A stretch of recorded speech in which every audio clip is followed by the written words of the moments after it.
ভারতের মহারাষ্ট্র রাজ্যে ক্ষমতায় টিকে গেল বিজেপি জোট, তবে একইভাবে ঝাড়খণ্ডে বয়ে গেল বিজেপি বিরোধী ইন্ডিয়া জোট। আর অন্যদিকে প্রথমবার সংসদ সদস্য হলেন সোনিয়া কন্যা, প্রিয়াঙ্কা গান্ধী। বিজেপি বিধানসভা নির্বাচনের আগে ঝাড়খণ্ডে বাংলাদেশি অনুপ্রবেশকারীদের নিয়ে ভোটারদের মাঝে ভয় ছড়ানোর কৌশল নিয়েছিল, কিন্তু বিজেপির সেই কূটকৌশল প্রত্যাখ্যান করেছে জনগণ। রাজ্যটিতে আবার ক্ষমতায় ফিরেছে ঝাড়খণ্ড মুক্তি মোর্চা জেএমএম নেতৃত্বাধীন জোট। 13 নভেম্বর ছিল মহারাষ্ট্র এবং ঝাড়খণ্ড রাজ্যের বিধানসভা নির্বাচন।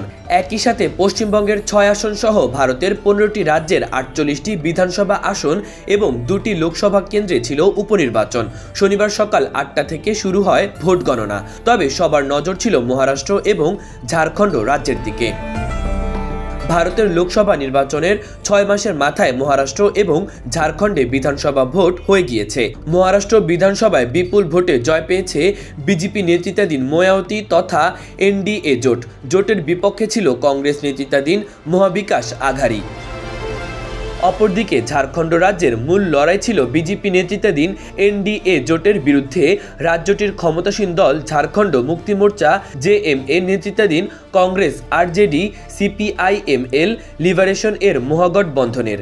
সেখানে ম্যাজিক ফিগার পেয়ে গিয়েছিল মহাগঠবন্ধন।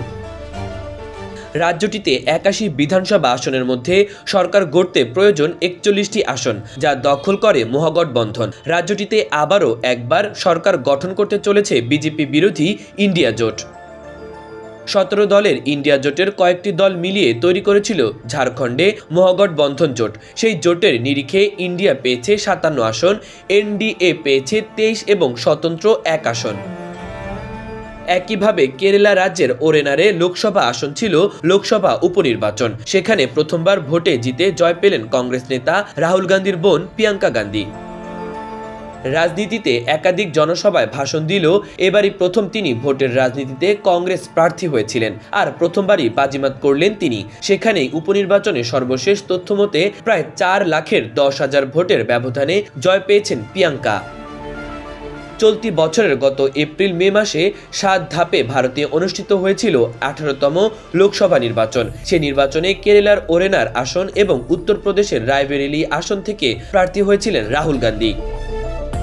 ওই দুটি আসন থেকেই প্রায় 3.5 লাখের বেশি ভোটে জয় পেয়েছিলেন রাহুল। সেক্ষেত্রে রায়বেরেলি আসনটি নিজের দখলে রেখে ওরেনার আসন থেকে পদত্যাগ করেন রাহুল।